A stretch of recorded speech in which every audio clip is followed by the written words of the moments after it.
At ang Allah ay nagsabi sa banal na Quran bilang suporta sa Isaiah 29, talatang 12. Ayon sa kabanatan ng Al-Araf, ganito ang sinasabi.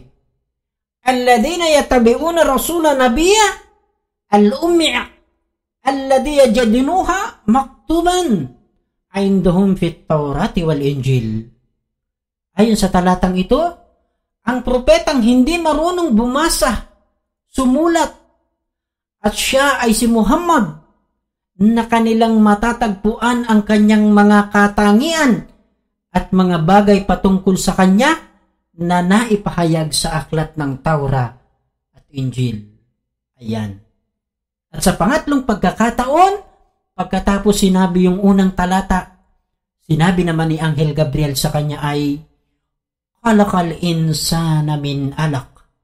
Ang ibig sabihin ay, na siya, ang Allah, ang lumikha ng lahat ng tao mula sa namuong dugo na malapot.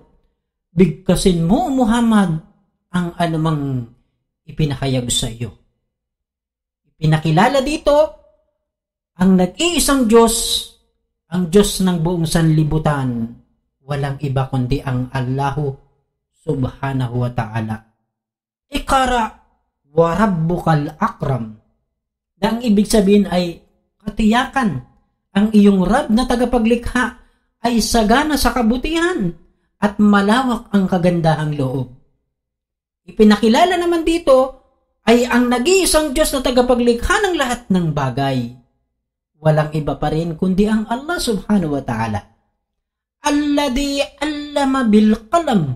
Nang ibig sabihin na siya ang nagturo sa kanyang nilikha ng pagsulat sa pamamagitan ng panulat.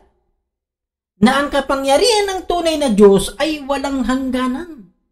Sapagkat sa taglay niyang kaalaman at kapangyarihan, siya lamang ang nakakaalam ng lahat ng bagay at nagtuturo sa anumang kaalaman. Allamal insana malam ya'lam. Nang ibig sabihin ay natinuran niya ang tao ng bagay na hindi nito alam at iniahon niya mula sa kadiliman at kamangmangan tungo sa liwanag ng kaalaman. Nang ibig sabihin ay ang gabay na mula lamang sa dakilang Diyos, wala nang iba pa. Katotohanan, inahudallahi wal huda. Kaya sino mang gabayan ng Allah ay walang makapagliligaw sa kanya. At sino mang iligaw ng Allah ay wala ring makapaggagabay sa kanya. At pagkatapos nito ay iniwan ni Anghel Gabriel si Propeta Muhammad sallallahu alaihi wasallam.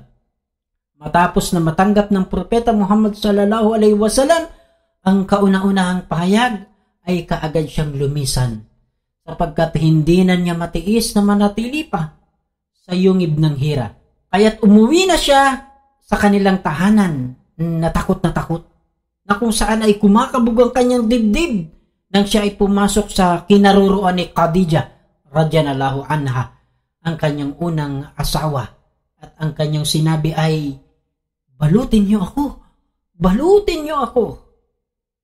Pagkalipas ng ilang araw, ay nagbalik muli siya sa yungib ng hira upang ipagpatuloy ang kanyang pagsamba at upang tapusin doon ang mga natitirang araw ng Ramadan.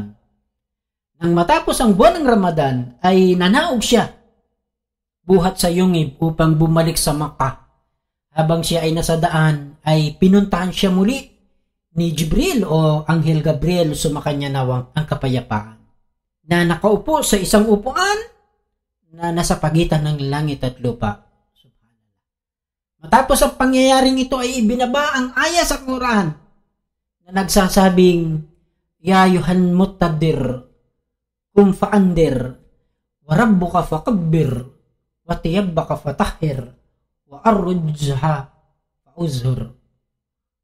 Ayon sa talatang ito, o ikaw na nakabalot ng sarili, bumangon ka at magbabala, at dakilain mo ang iyong Panginoon, at linisin mo ang iyong kasuotan at layuan mo ang mga kasalanan. At pagkatapos nito ay nagpatuloy at nagkasunod-sunod na ang pagdating ng kapahayagan mula sa dakilang Diyos ang Allah subhanahu wa ta'ala. Nang simula ni Propeta Muhammad sallallahu alaihi wasallam ang kanyang pag-aanyaya sa mga tao sa Islam, ay hindi naging madali sa kanya sa una, na kung saan ay napakadami niyang pagsubok, hirap, pasakit, ang nakamit niya sa kamay ng mga ayaw umalis sa nakagisnang pagsamba sa mga Diyos-Diyosan. Subalit sa kanyang pagiging mahabang pasensya at mapagkumbaba, dagdagan pa ng kanyang iba pang mga mabubuting mga katangian kung bakit ang Islam ay nakarating sa panahon natin ngayon. Subhanallah. Alhamdulillah hadana fil Islam. Ito ang patotoo sa buhay ng huling propeta na hinulaan sa pamamagitan ng mga propesiya ng mga naunang propeta sa lumang tipan at bagong tipan. Ang pinili at hinirang ng Diyos, sabi nga sa Biblia sa aklat ng Isaiah 42 talatang 1, narito ang aking hirang, ang aking lingkod, ang aking isinugo. Pinakikilala ng Diyos ang aking lingkod, na kung isasalin ito sa wikang Arabic, ibig sabihin ay abduhu. Sabi ng Diyos sa kanyang pinili, na kung isasalin ito sa wikang Arabic, ibig sabihin ay Mustafa. At sa Isaiah 42 talatang 19, sinabi ng Diyos, kanyang isinugo, na kung isasalin ito sa wikang Arabic, ibig sabihin ay warasuluhu. Ito yung mga tawag kay Propeta Muhammad sallallahu alaihi wasallam, na tinatawag siyang Mustafa, na kung saan abduhu wa rasuluhu. Allahu Akbar.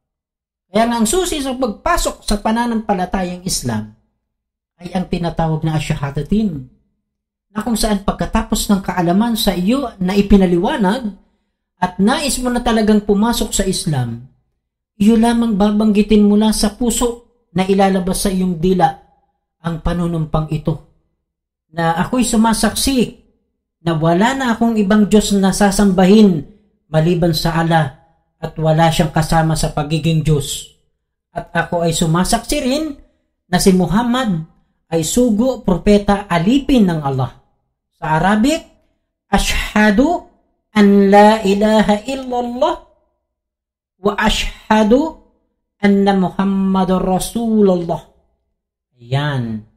Kaya nga ang ilan dito nang may paliwanag ko din kay Sister Marian ay kanyang niyakap ang Islam habang siya ay umiiyak. Subhanallah. Okay, commercial muna tayo mga kapatid at gilo na tagapakinig sa ating programa. At tayo po ay magbabalik pagkalipas ng ilang paalala.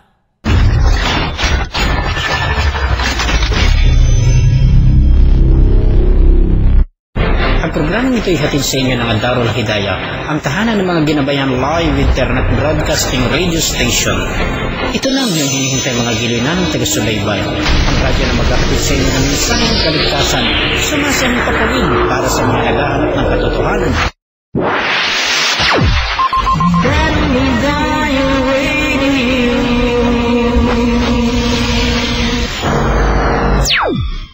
Kaibigan, kabayan, kaklase, katrabaho, kamag-anak at kasangga, nais mo bang maghanap ng tunay na katotohanan? Nais mo ba ng tamang kaligtasan? Kung gayon, halika na tumutok at makinig sa radyo ng katotohanan, ang tahanan ng mga ginabayan.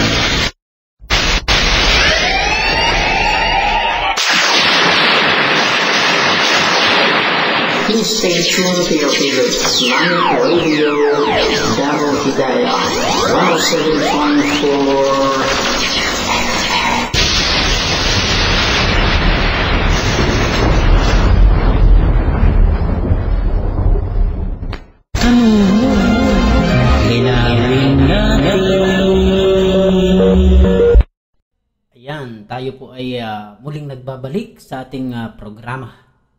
Madaming mga tao na labas pa sa pananampalatayang Islam ang nagsasabi ng mga magagandang mga salita kay Propeta Muhammad sallallahu alaihi wasallam bilang pagkilala nila dito dahil nga isa siya sa naging kakaibang tao na umapak dito sa lupa.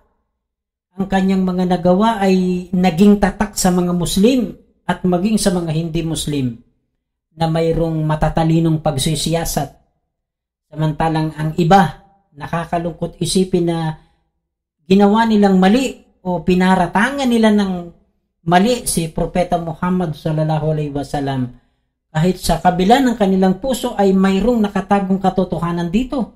Subhanallah. Sila yaong mga tao na tinuklas at pinag-aralan ng Islam at talambuhay ni Propeta Muhammad sallallahu alaihi wasallam, hindi upang maghanap ng katotohanan, kundi upang palitan lamang ito ng kasinungalingan. Ilan sa mga magagandang salita ng mga hindi Muslim kay Propeta Muhammad sallallahu alaihi wasallam ayon sa kanilang pag-aaral. Ayon kay Lamartine Historie de la Turque ng Paris noong taong 1854 sa kanyang aklat ng pag-aaral sa buhay ni Propeta Muhammad sallallahu alaihi wasallam, sa volume 11, page 276 hanggang 277. Ayon sa kanya, hindi ang pagpapalaganap, kundi ang kapanatilian ng kanyang reliyon ang pinag-ukulan ng aming pagkamangha. Ang dati ring dalisay at lantay na impresyon na inuukit niya sa Makkah at Madina ay nananatili pagkaraan ng mga revolusyon ng 1200 taon ng mga Indian at Aprikano at Turkong nagsiyakap sa Islam. Dagdag pa niya na ang mga Muhammadan ay pantay-pantay na nakapagwagi sa tukso na mapaghina ang layo ng kanilang pananampalataya at debosyon sa antas ng mga pandama at imahinasyon ng tao. Ako ay nananampalataya sa nag-iisang Diyos at si Muhammad, ang sugo ng Diyos, ay ang payak at di nababahirang pagsasaysay ng Islam. Ang katalinuhang larawan ng Diyos ay hindi kailanman ibinaba ng unang hayag na idolo. Ang karangalan ng mga propeta ay hindi kailanman lumabag sa sukatan ng mga makatao, at ang kanyang buhay na mabuting pag-uugali ay nakapigil sa may pasalamat na pagpapahalaga sa reliyon ng mga tagasunod na ayon sa nasasakop na pag-unawa ng reliyon. At ayon kila Edward Gibbon at Simon Oakley, History of the Saracen Empire sa London noong 1870, sa page 54, ayon sa kanila, siya ay naging Cesar at Papa na magkasama. Subalit siya ay naging Papa ng walang pagpapakita o pag-aangkin bilang Papa sa Roma. Bilang Cesar na walang mga pulutong ni Cesar, na walang nakahimpil na sandatahan, na walang tagapananggalang, na walang palasyo, na walang takdang pinagkakakitaan. Kung mayroon man kahit sino man tao na magkaroon ng karapatang magpahayag na siya ay pinatnubayan ng makadiyos na katumpakan, siya ay si Muhammad, sapagkat siya ay nanangan ng lahat ng kapangyarihan na wala ang mga instrumento nito, gayon din ang pag-aalay nito. At ayon kay Bosworth Smith ng London noong 1874, sa kanyang aklat na pinamagatang Muhammad and Mohammedism sa page 92, ayon sa kanya, magiging katakataka sa sino man na nag-aral ng buhay at pag-uugali ng dakilang propeta ng Diyos, na nakababatid kung papaano siya nagturo at namuhay. Ang makadama nga ng anumang bagay maliban sa mataas na paggalang sa ganitong kapangyarihang propeta, ang isa sa pinakadakilang sugo ng kataas-taasan.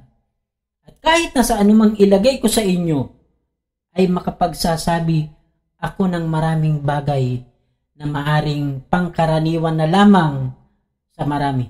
Gayon pa man, ako na rin sa aking sarili ang nakadama kailanman at aking babasahin iyong muli. Isang bagong daan ng paghanga, isang bagong kaisipan na mataas na paggalang sa ganung makapangyarihang guro ng Arabia.